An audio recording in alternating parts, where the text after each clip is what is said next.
For more than 20 years, CTV has captured the moments that matter in our community. From our studios in St. Clair, you're watching Focus with Paul Dingeman. Well, hello again from the studios here in St. Clair. This is Paul Dingeman. Welcome to the Focus Show. We are glad you are along. Got lots of information for you today as the month of March is beginning already, and I guarantee spring is only a few weeks away. Mike Cansfield, Chairman of the Board of Trustees of the Community Foundation of St. Clair County. Welcome to the Focus Set. It's a lot to say there, Paul. Yeah. Thanks for having me. Nice to see you. Nice to see you. You have been with the Community Foundation for a great number of years as a volunteer, and then recently they moved you up the ladder to Chairman of the Board of Trustees. Yep. Let's talk about Community Foundation. Let's talk about why it's good, what it does, and all those kinds of things. You get some new thoughts too, don't you? Well, not necessarily new thoughts, but our strategic priorities. Okay. We announced those just this past month, so we're excited about that. And most exciting thing is that we're celebrating our 75th year. Isn't that amazing? It's just fantastic. So it started in the 40s. Yep, and this is our 75th year, and May 9th is actually when we're celebrating, and that's really what it is. It's a celebration of the past, the present, and the future of all the great things that have been done throughout time and in our communities. And it was just some people, just some ordinary people who were concerned about their community that got it started, and now people have contributed lots of money to make it go. That's absolutely right, and it's not just money, it's also time. Okay. So a lot of community time has been put into it. The foundation has grown to where it's over $75 million in Wow. Funds and assets, with just a remarkable achievement for this area. It's just such a giving area that the foundation plays a pivotal role, connecting donors with their passions, and that's really the mainstay. So do you have a specific geographic area that you cover and you don't cover? All of St. Clair County. Okay, simple as that. Simple as that, all the way down our waterways, all the communities that St. Clair touches, the foundation has some touch to those communities in one way or another. One of them that was highlighted right here in the city of St. Clair a couple years ago was the work that the Community Foundation did with the courtyard in front of the Riverview Plaza. Absolutely. And that touches on, one of our strategic priorities is community economic diversity, or prosperity, I should say. Right. And, that courtyard is, a centerpiece for the city of St. Clair. So when we look at that, it's really talking about our downtowns, our riverfronts, and, what can be done in terms of placemaking. And that was a big piece. It's a focal point for your community. Oh, yeah. Yeah. Well, and I just heard today at lunch, somebody said to me, they're going to have their high school reunion from St. Clair High, and they're going to hold it in the courtyard there. And they were all excited about having the opportunity to have it there. Yeah, it's a great thing. And then all the offshoot things that come from that. Right. That's all you've got to look forward to. It's a great place to get together and convene. But look at all the businesses that's going to help that mall. Yeah. And then, as you know, with the St. Clair Inn, with Right. all the great things that are happening there. Right. And you have many things similar to that have happened in Marine City and Algonac and all around the county, Capac and that area too. Yep. The strategic plan, you review it every once in a while? Yeah, so the strategic priorities is a great mechanism for the foundation. And what it does is every 3 years, the foundation gets together and they have conversations with the community to find out, what are those things that need to be addressed. How can the foundation be a part of that? And this year we have 2 new strategic priorities. One that has been, a priority of ours for many years now is that community and economic prosperity piece. And that really touches on a number of different areas. Like we talked about just with the placemaking, our downtowns and the riverfronts. But it's also, talking about our C3 group, which is really the only part that is a for-profit part of the foundation. Everything else is helping the nonprofit part of our communities. And when we look at the entrepreneurism and what can be done there, those are all the things that go into anything that's going to help our communities thrive and grow. is really what that priority is looking at. The C3 group, you might want to tell people what that means, C3, but they just made a major commitment to a company that's right here in St. Clair called Smart Shelf Disney. Correct. And we had the Cass brothers in here a couple of weeks ago to talk about it, and what an exciting concept that is. It's very exciting, and we're excited too, because the C3 group is a group of men. Number one, we have our 100 Men event, Right. and that really is an opportunity for us to get together with the younger generation to give them exposure. Guys our age. Exactly. Those that still have hair. Excuse me. But it's really to give them exposure to philanthropy. Okay. And to bring them into the loop. And what we always do, we always try to give away $10,000 that night. And it's really been a great opportunity for us to get together and have like-minded people. And then an offshoot of that is the C3 group, which is that for-profit entity that is looking to invest into for-profit organizations. And Smart Shelf Within the county. Within the county. And this is really our first opportunity. We've had other investments, small investments. Casey's was one. We helped them with their kitchen. But with Smart Shelf, it's really our first opportunity to have some significant impact within a company. And then there's a restaurant that we're looking to help out here in St. Clair. So it'll be neat. How can the public help the Community Foundation of St. Clair County?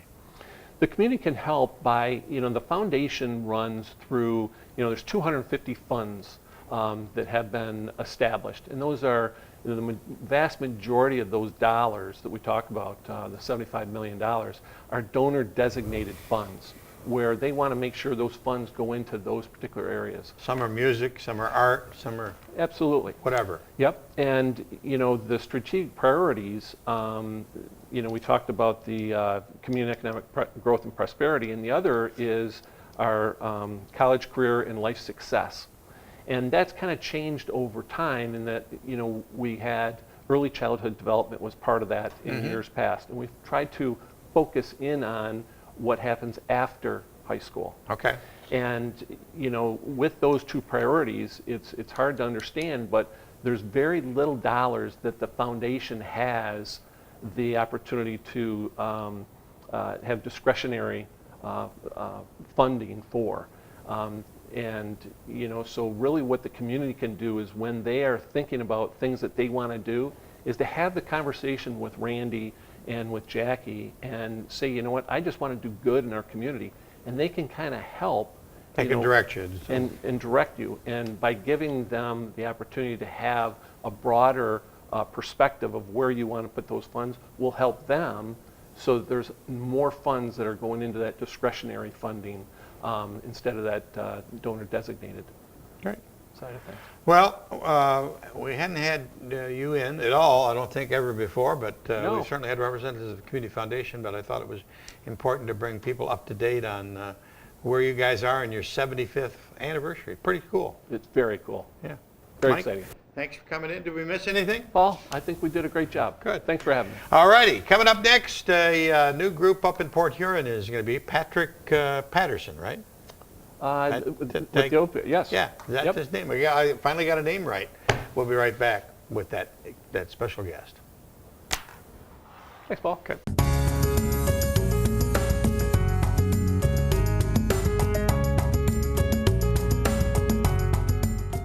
We're back, and we're back with a gentleman that's nice to meet, Patrick Patterson, Nice to meet you. center manager for a group called the Blue Water Recovery and Outreach Center, which has been around for a couple of years in the Blue Water area.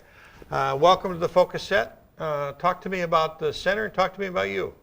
Thanks for having me on the show, Paul. The BWROC, which is short for Blue Water Recovery. Oh, I like and that. BWROC. Yeah, that's a cute name. That's what everybody around town calls us. So, Yeah. we're a local recovery organization. We're a 501c3 nonprofit, so we are a charity. Yeah. And we exist off of kind donations from our local community. Wonderful. And a lot of corporate sponsors, and we see the community coming to rally behind the cause of recovery like we could never have imagined. They have an enormous amount of support for that. The nation is alive with stories and television shows about the opioid addiction crisis. Sure. And you're on the front lines. You're absolutely right. We're in the thick of it. We're in the trenches every day. And I think back to where my life once was, which brings me into some of this, what we offer at BWROC and some of the services. And, where was I at in my life before I wrecked my life? Mm-hmm. In today's world, we go to treatment centers for 30 days, and then what do we do after that? We go into recovery housing, and we got meetings after meetings. But where were we at before all of that occurred? Because by the time I get to treatment, my life's already falling apart most of the time. Right. So that's where our focus is today. How can we find those individuals before the tragedy happens? Where are you? We're in the workplace. So we spend a lot of our time and energy finding those individuals that are suffering from addiction in the workplace and try to get them into recovery before the wreckage occurs. So we're out at the largest manufacturing employer in the county, which is SMR. Right. We're there. I'll be there this evening. We deliver group presentations to the entire company, and we're not there to monitor the individuals. Our goal there is to help those folks get into recovery, either themselves or family members, loved ones that are suffering from addiction. My child, my mother, my father, my brother, my uncle. There's very rarely do we come across a family today that hasn't been affected. And so when we're in the workplace, we serve as an alternative to the HR department. If I'm suffering from addiction or my loved one's suffering from addiction, I'm very unlikely to go to my HR and say, what can you do to help me? You don't want to lose your job. I don't want to lose my job. But if there's this alternative recovery group that's on site for 2 hours every shift once a week to get to know the employees and hang out in the lunchroom, you can't go into a break room and not see somebody from BWROC. We're all over the TVs. We're there in person. So it's not that somebody's going to come up to us while we're there, because this is, remember, this is an anonymous, kind of program. Right. And so, but what we do get is we're like a walking billboard in those manufacturing facilities, and that the next day we'll get the phone call. We have an 800 number, which is 888-68-BWROC, BWROC. And a lot of times that's how this process works. We're not here to make the immediate impact, come in and say, we had 4 overdoses last month. Let's get rid of that problem. But what we do find is that when we start to build relationships with these individuals over time, when I finally get the willingness, I'm suffering from addiction, I finally get the willingness 3 months from today, I feel comfortable going to this organization that I've built a relationship with that is in here once a week. So you have to admit, at some point you admit that you have a problem, and that's like other issues with alcohol or tobacco or something else. Once you make that decision or that discovery that you have an issue, mm-hmm. it's easier to get help, right? Absolutely, it's easier to get help, but coming to that point of admitting that I have a problem can take years, and it's very difficult for myself. When I was in that situation, I couldn't admit that I was an addict because I thought for the rest of my life my identity changes to being an addict. So therefore I'm not going to do it. Right. What I've come to realize is that my identity today is associated with recovery, not addiction. My entire family associates me with recovery. My entire inner circle and even outer circle, those that know me as recovery. So those that are watching that may be suffering from addiction, or you have a loved one that's suffering from addiction, know that your identity does not stop just because you admit you're an addict. It changes from being an addict to recovery, and it's a blessing like I could never have imagined. So once they admit it and they get talking to you, do you have a 7-step program like other groups, or do you handle it differently? Sure. Our mission is to provide the face and voice of recovery, promote community wellness engagement, and support all recovery pathways. Okay. One of those recovery pathways may be AA or NA, which is a 12-step based program.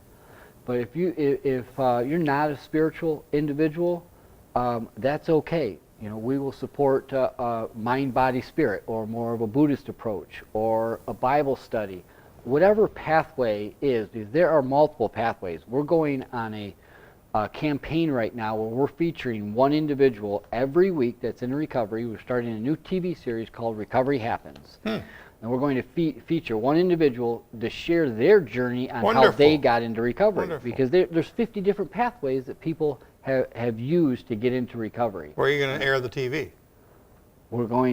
Andrew Brown is producing it. Right. and He's a great guy. We need to air it somewhere. Okay. So You're going to be on YouTube also? Probably? YouTube, yep, we're Okay. going to, in social media. Most Okay. likely it's going All to right. go on Facebook, Well, we'll social take a look media. at it, too. In our website, BWROC.org, we'll have the whole series on there. You got a brochure here that says there's a 5K run coming up. That's right. What's that all about? Well, it's a run or walk. Run or Those that walk. are in recovery don't always run that far. So we may walk. You can sign up for either event. It's only a $10 registration, which is very cheap for a recovery run. It's the first annual recovery run from addiction in the Blue Water area. And it's going to be, if I can read that, June 21st? June 21st. 7 o'clock, you said. You It's a- picked that on purpose. We did. Now, June 21st is the first day of summer. So it's the Okay. recovery run on the first day Can of we get summer. the spring first? Yeah, right. Well, it's going to be on the first day of summer in the evening along the river. Oh, beautiful. So it'll be a Friday evening. Most runs are on a Saturday or Sunday morning. Yeah. And we thought we'd do it a little bit different and do an evening run I like it. on a Friday to the sunset going down, running along the river. Okay. So we'll hope for pray for some beautiful weather. It's called Blue Water Recovery and Outreach, and how can the public help? So write you big checks, but We are how seeking corporate sponsors okay. to help put on the event. So those individuals that either work for an organization that would like to support the cause of recovery, we have a sponsorship package that's in the middle of our brochure. Okay. If somebody would like to sponsor, or the individual that would help donate, because we are a charity, so we can't go into the workplace without the help of our individual donors. Okay. They help put on these events. We also put on Recovery Hockey Night last Friday. We put on Recovery Bowling Night in January and December. Well, you brought along some pictures. I'll drop those in later. Yeah, put those in. That'd be great. So every month we put on another event, and our individual donations and corporate sponsors help put those on. So if I'm suffering from addiction, my enemy is isolation. So we try to put these events on a continual basis, so those people that are in recovery and or seeking recovery have a place to go and find a group of individuals who have done it themselves. We're going to have you back. You're quite a guy. It's Blue Water Recovery and Outreach, the 888 number 68 BWROC. Blue Water Rock. I like the name. It's really BWROC. cool. BWROC. Thank you, Paul. All righty. Coming up next, we've got some of the people from the Snug Theater and Riverbank Theater talking about the little house of little shop of horrors, and then a story about frogs. Right, guys? Oh, they're shaking their heads over there. We'll be right back.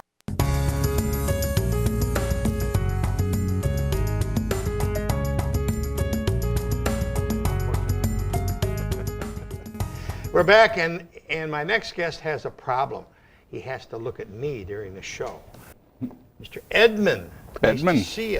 Nice Reynolds, to see you welcome again. back to the Focus Show. It's always fun to be here. You've been here 3 or 4 times now. Yeah, You're I becoming think a so. regular at the Riverbank Theater. About once a year, yeah. Once a year. Yeah.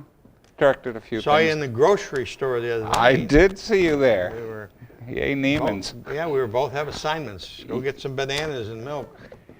Why are you back in this time of year with snow and ice and stuff? Actually, I like directing this time of year. Do you? Because, yeah, you start, you cast it around January, February gets eaten up, March performances, and winter just kind of Went breezes away, through. 'cause you're It does busy. cause some problems with people getting to the theater. We had to cancel it. We had a snow day a week or two ago. But, yeah, I like the way, winter just disappears. You have picked Little Shop of Horrors. Little Shop which of Horrors. has been done a million times, and every time it's great. It is done a lot. It's done quite a bit, and it's it's fun. It's kooky and Yeah. it's cartoonish. It's not really scary. Right. Just the title. Yeah, but it's but you always want to put your mark on it and make it your own. These people do some pretty bad things, but as long as I can make the audience like them and maybe hope for them, and I have a very, very talented cast that are a joy to work with, and How big's the cast? about 10. Okay. We have Daniel DeRay is our Seymour Krelborn. He's a recent Rochester College theater grad. Oh, good. And Audrey is being played by Katie Kujawa, who was Carolyn Neville in my last show, Titanic, and she was also my Philia in A Funny Thing Happened on the Way to the Forum. Tony Amato, I think you've seen him in a few things. Very funny, gifted actor. Tyrone Evenson from Port Huron is playing multiple parts. I have about 3 people inside us to the different plants because she gets bigger and bigger, and they're inside those things, and you working their tails off backstage. And then I have my urchins, the girls. They're kind of a doo-wop group, smart aleck type girls, funny, and so it's a real strong, good cast. So it's running from through the end of March through the 24th. Open tomorrow night, March 1st. And it's been played for 30 years, but it's never dull, it's never old. You know, and it's interesting, when it opened off Broadway in 1982, and Howard Ashman wrote it, and Alan Menken did the music, and they went on later to do Beauty and the Beast and The Little Mermaid, and that you know, huge careers. Right. But you hear little bits of Beauty and the Beast and From their beginnings. From their beginnings, Yeah. exactly. But it ran, I think 2,000 performances. It made the most money of any off-Broadway show. And he would not let them move it to Broadway. A lot of times off-Broadway shows get successful and they find their way. He said, no, it's too much of an intimate piece. It needs to be done So the small. Riverbank is perfect for it. It's the perfect venue. And in his notes, he said, just have your cast keep it simple, keep it honest. And that's what they've done. So we got a good show. Is this the first year that Riverbank is extending the plays for this length of time? Or have they always been this 4 or 5 weeks? I don't know the answer to that. Well, ask Aaron for the next bit. He works there. Well, let's retract that question. Well, it's, most of the shows I've directed have been 3 to 4 weeks. 3 to 4 weeks show up? And some have been extended because of ticket sales. Yeah, well, maybe that's what I'm thinking of. Yeah. The ticket prices are still great, only $28. Oh, yeah. And it's just a classic, old, wonderful comedy. Well, and every time I come back to Marine City to work a show, the town is just a little better and a little nicer. It's just amazing what's still going on down there. I drove by there. In fact, I had lunch the other day at the Marine City Fish Company, and the garage doors are all ready for spring, and They tripled their size, maybe? Yeah. Great food. Wonderful. Oh yeah, still great food. So it started small. Everything down there starts small. Yeah. I like the Snug, and then it went to the Riverbank, and now there's talk about something new. So, what's the candy store? Sweet Tooth. Sweet Tooth tripled their size and moved across. Yeah, it's a nice town. It's a nice town. Nice people, hard So workers. After this, what's in plan for you? Me? Mm-hmm. Well, I'm retired, so a little rest and relaxation. And then back into another directorship. Maybe next year. Who knows? Who knows? But it's I like working up here because it's professional and things are done, but it's also kind of a little laid back too, and it's just nice, you know. There's no button heads and all those conflicts, and the drama's on the stage. That's where it should be. Yeah. It's called Little Shop of Horrors, March the 1st, which has already gone by, through the 24th, and tickets are available at the riverbanktheater.com. You can call the box office Thursdays, Fridays, Saturdays, and Sundays. It's fun. Don't miss it. Thank you again. Always a pleasure, sir. See you in the grocery. You bet. Grocery store. You bet. Now next comes along what we've been waiting for all show long is the people, the frogs and the toads are going to be here in just a second.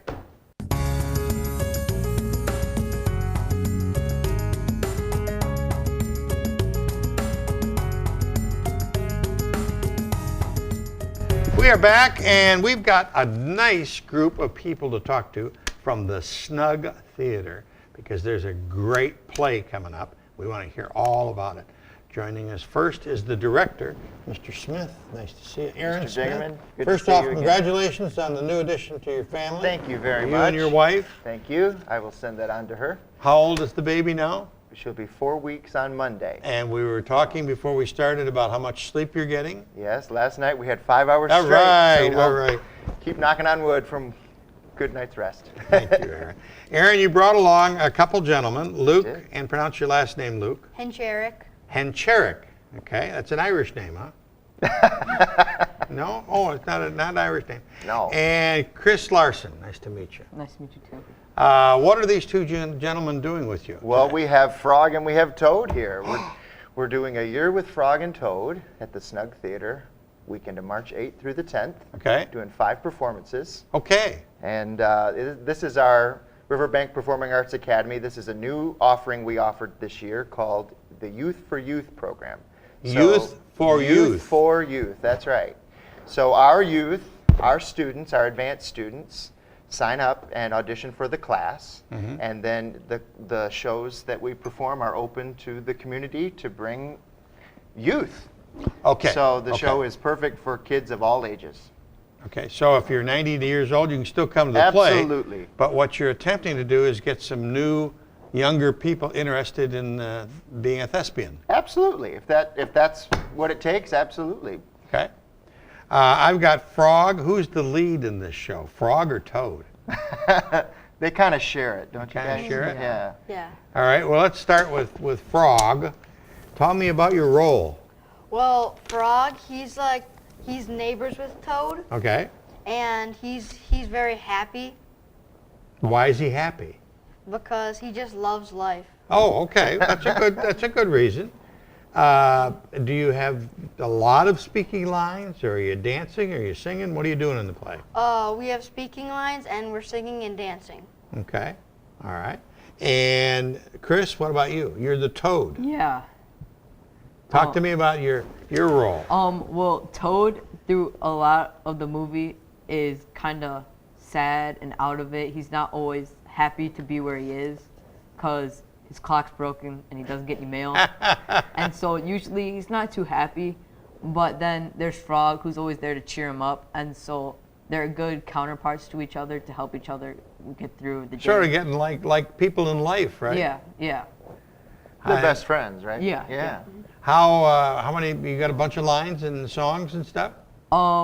Most of the play, I would say, is songs. It is. Oh. Yeah. It's a lot of singing. There is a lot of speaking lines, but there is a lot more musical numbers, I'd say. Who's the better singer, you two or Aaron? I'm going to pass on that question. You don't have to. That's a great answer. Thank you, You can sir. say- You're a great answer. You can say you. Well, no, it's definitely not me. No. Is you there do a great job. What is there a favorite song in the show that you guys like?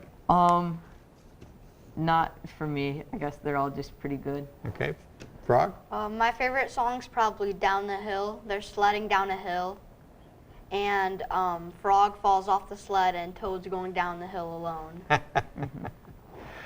Talk to me a little bit more about you guys individually. Luke, where do you go to school? What's your age? That kind of good stuff. I go to school at Marine City Middle School, Okay. and I'm 12 years old, Okay, what grade are you in? 7th grade. Okay. I'm Chris Larson, obviously. I go to Marysville Middle School. I'm in 7th grade. I'm 13. Okay. Have you ever been in a play before? Yeah. We've done a couple together, actually, down at the Riverbank. Okay. You sort of like it, huh? Yeah. It's pretty good. It's a great place to learn. Great stages, a great director. Yeah. Now, can you talk to me like he's not here? Is he tough to work Plug for? my ears.